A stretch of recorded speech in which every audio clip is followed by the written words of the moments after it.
की सियाही हर तरफ फैल चुकी थी। चांद बादलों के पीछे छप रहा था और गहरा जंगल खामोश था, जैसे किसी खौफनाक वाक़ये का इंतजार कर रहा हो। ये जंगल गांव के किनारे पर था, जहां जाने की हिम्मत कोई नहीं करता था। कहते हैं कि वहां कुछ ऐसा था जो नजर नहीं आता था, लेकिन महसूस किया जा सकता था। दो बहन भाइयों का सफर। 8 साला अरहम और इसकी 5 साला बहन ज़ैनब दिन में खेलते खेलते जंगल के किनारे तक जा पहुंचे। इन्हें एहसास ही न हुआ कि वो गांव से काफी दूर आ चुके हैं। जैसे ही अंधेरा बढ़ा, इन्हें एहसास हुआ कि वो रास्ता भटक चुके हैं। भाई, हम कहाँ हैं? ज़ैनब ने रोते हुए पूछा। परेशान मत हो, मैं रास्ता ढूंढ लूंगा, अरहम ने बहादुरी से कहा, मगर उसकी आवाज में भी हल्की सी लर्जिश थी।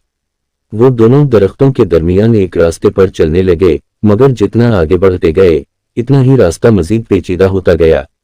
अचानक झाड़ियों के पीछे से किसी के कदमों की आहट सुनाई दी। अरहम ने ज़ैनब का हाथ मजबूती से पकड़ लिया। वो आवाज करीब आ रही थी और फिर खौफनाक साया। दरख्तों के बीच एक साया नमूदार हुआ। वो लंबा, झुका हुआ और अजीब सी शक्ल का था। साया धीरे धीरे उनके करीब आ रहा था। ज़ैनब खौफ से कांपने लगी और अरहम का दिल जोर जोर से धड़कने लगा। काफ, कौन है वहां? अरहम ने कांपती आवाज में पूछा। कोई जवाब नहीं आया, मगर साये की हरकत तेज हो गई।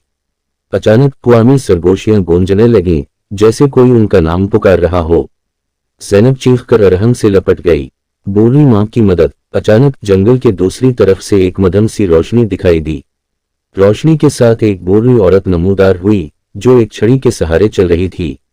इसके बाल सफेद थे, चेहरा झुर्रियों से भरा हुआ, मगर आंखों में एक खास चमक थी। बच्चों, इधर आ जाओ, इसने नरम मगर मजबूत आवाज में कहा। अरहम और ज़ैनब के पास और कोई रास्ता नहीं था। वो फौरन उस बूढ़ी मां की तरफ भाग गए।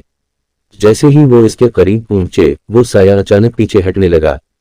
बूढ़ी मां ने अपनी छड़ी जमीन पर मारी और जमीन लरजने लगी।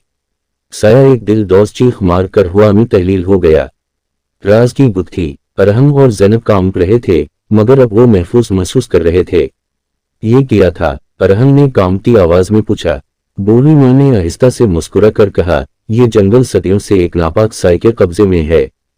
जो भी यहाँ रास्ता भटक जाता है, वो उसे कभी वापस नहीं जाने देता।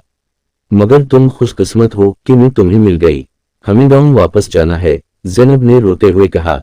बूढ़ी मां ने सर हिलाया और इन्हें एक पोशीदा रास्ते पर ले जाने लगी। कुछ ही देर में वो गांव के करीब पहुंच गए। जैसे ही वो रोशनी में आए, अरहम ने पीछे मुड़कर देखा, मगर बूढ़ी मां गायब हो चुकी थी। क्या वो हकीकत थी या शराब? घर पहुंचकर जब इन्होंने अपने वालिदैन को सारी कहानी सुनाई, तो उनके चेहरों पर खौफ फैल गया। ये मुमकिन नहीं, उनकी दादी बोली। ये बूढ़ी मां तो कई साल पहले मर चुकी थी, मगर वो हमेशा उन बच्चों की हिफाजत करती है जो जंगल में रास्ता भटक जाते हैं। अरहम और ज़ैनब ने हैरत से एक दूसरे की तरफ देखा। क्या वो वाकई किसी रूह ने बचाया था, या फिर वो कोई पुरानी दास्तान थी जो हकीकत में बदल गई थी?